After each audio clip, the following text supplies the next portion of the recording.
If you've watched my videos for any period of time, you probably don't need me to tell you again that cars have changed a lot over the past 10, 15, 20, 50 years. We've looked at the indisputable fact that cars have gotten uglier, that cars are more complicated, that they're more expensive. In many ways, they're less fun to drive as well. But what if I told you that that brand new car you just bought, that you just brought home from the dealership, is actually disposable? And not just that, the car could be crushed and melted down or whatever and used for other parts and reused. That's not what I'm talking about. I'm saying that the main components that make up the car, things like the engine, the transmission, those things might not be serviceable on that new car.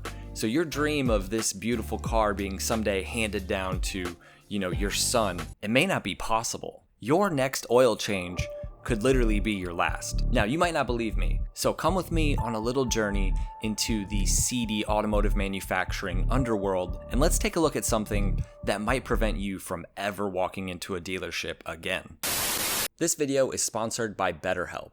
Now, if you guys have followed my channels for the past couple years, you might know that back in 2022, my family and I went through probably the worst thing we've ever been through. And I'm sure many of you guys can relate to the fact that these kinds of moments in your life can literally change you forever. And it doesn't just have to be something traumatic. Life changes like graduation, getting married, having your first child, moving, whatever it may be, these kinds of life-changing moments have an effect on our mental health. During that time, it was so helpful for me and for my wife and kids to be able to talk to a professional therapist. If you've been holding out on talking to a therapist, BetterHelp is such a great solution. Their mission is to make therapy more accessible and simple for you. All you have to do is click on the link in the description and fill out a simple questionnaire that will assign you to a great therapist that could help you make positive decisions in your life and have a different perspective on your situation. So if you guys want to check this out, click on the link in the description or visit betterhelp.com/Bart's Car Stories,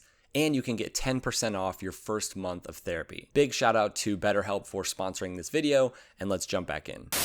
Now, from the 1970s onward, German and especially Japanese manufacturers really focused on making cars more durable and more reliable. Now, when you think of reliability, I'm guessing you think of companies like Honda and Toyota making sort of bulletproof cars, the kind of cars that, their owners can literally just do nothing to them, put tons and tons of miles on them, and they never need anything. And there is some truth to that. But also a key part of cars being reliable is them being serviceable. So at this time, companies like BMW, for example, pioneered new systems of tracking your service intervals that were beyond just how many miles had passed between the last time your car had been worked on. Toyota famously standardized bolt and nut sizes so that the people who worked on their cars could keep the tool count down. It's also important to know that at this time, really in the 70s and in the 80s, working on cars went from being kind of like an art form to more of a science thanks to things like onboard diagnostics. One of the primary hallmarks of vehicles being reliable is their serviceability. It's the idea that if something breaks on this thing, it can be fixed and therefore it can last forever and be passed down to someone else, like a quality mechanical watch. But then things started to change really in the 90s with what we can call the first truly disposable components for cars. BMW, oddly enough, started promoting their transmissions as being lifetime no-service transmissions. Sealed for life, as they called it. But in all reality, the lifetime was really more like 100,000 miles, which was pretty much, the lifetime of the warranty. And those sealed transmissions weren't actually sealed. They could be worked on, but only by special BMW mechanics with special tools. Also at this time, many of the new CVT transmissions that were also sealed and marketed as lifetime transmissions, they also were kind of just done after warranty, and they did need to be serviced, and most people recommended that they be serviced even if it was more expensive to have the fluids changed. And that idea of something being marketed as lifetime but then basically going to crap after the warranty, that's just the epitome of planned obsolescence. And of course, this concept doesn't make any sense. No lubricant, no matter how durable, can last a lifetime. And we found that many of these transmissions, not just in the 90s, but also in the 2000s and 2010s, many of them were like ticking time bombs. And part of that is because the owners thought that they would just last forever and that they never needed to be serviced. This was really just cost cutting that was disguised as convenience. And we also saw, lifetime batteries, glued together headlights, integrated fuel pumps. These are things that were never designed to be repaired. They're just something that you'd have to replace. Though marketed as, more convenient, in all reality, this was the beginning of automakers starting to view their cars and the major components that make up their cars as things that can just be disposed of.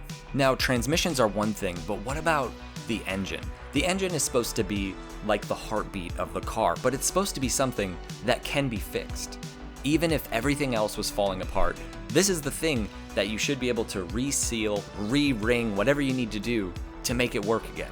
But over the past 10 to 20 years, even that has started to change. BMW's N20 engine, Ford's EcoBoost 1.6 liter engine, then connected to transmissions that are also sealed up and not able to be serviced. This made it so that if either the transmission or the engine went bad, you just replaced the entire thing. You just replaced the entire powertrain of the vehicle. These engines don't have oil drain plugs. They have pressed-in cylinder liners, non-replaceable PVC systems, spark plugs that you literally can't get to, engines that require the mechanic to drop the entire subframe just to work on anything, oil filters placed underneath intake manifolds. Some of these modern engines are built in such a way that even a head gasket failure means just throwing the entire engine away. When things went wrong with these engines, only special people could fix them, and the labor was just not worth it. It would often be like $9,000 just to replace what would be a head gasket, because the entire thing is having to be replaced. And so it was just so much easier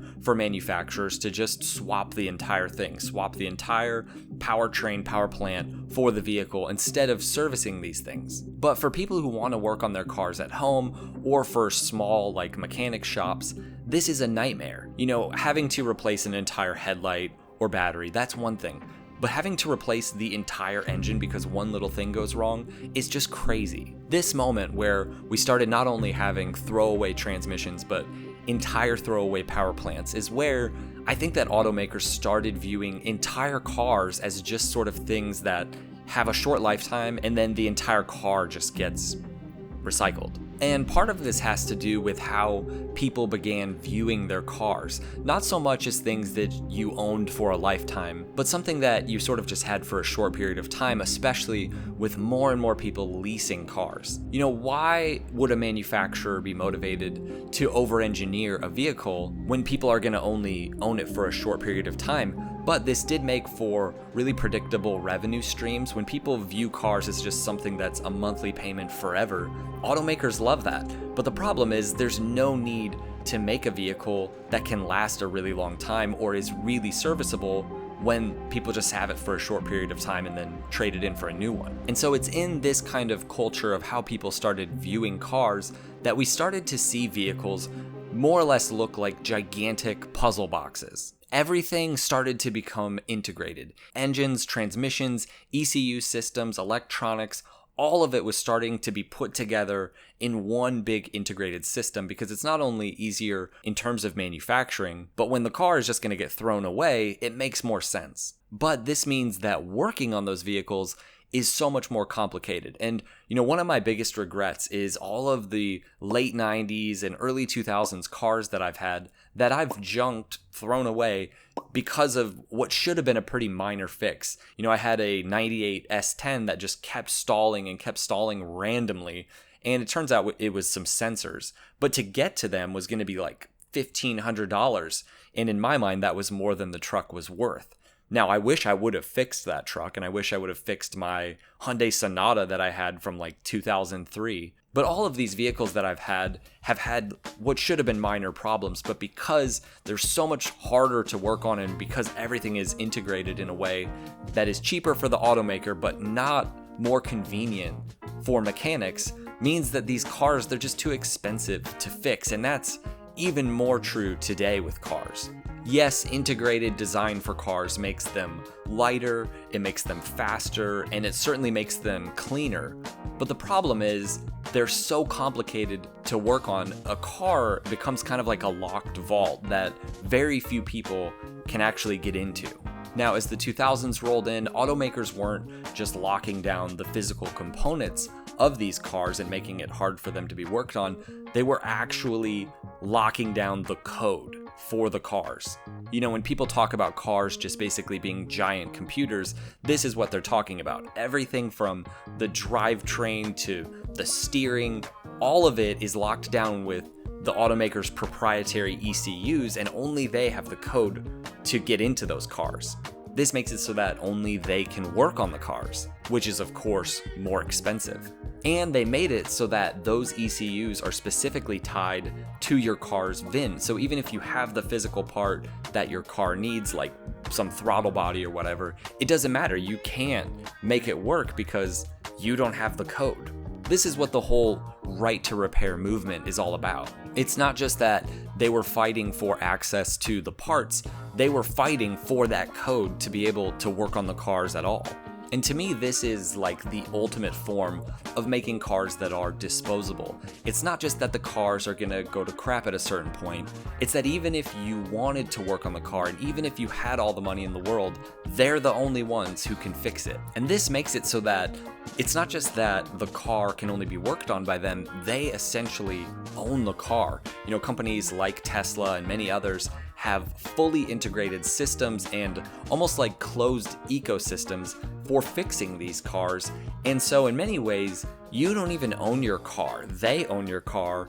You're just kind of renting it. And it stinks because I think for many people, EVs were supposed to be a breakthrough in terms of car reliability and durability. And in some ways it could be. You know, there are a lot less moving parts. You have no oil, no need for all the belts and chains and different systems that make a combustion engine work. You just have this giant battery and motors. But the problem is that these aren't really serviceable items in many ways either. They're incredibly expensive to have fixed. And so it only has really added to this idea of a disposable car. And this is part of the reason why EVs are typically leased at higher rates than any other kind of car. It's because the fixes for them are astronomical and they're so complex. In terms of electronics, something like a fender bender can be, you know, a total loss because all of the stuff is integrated right in there and broken in that small little crash. Now, it is true that today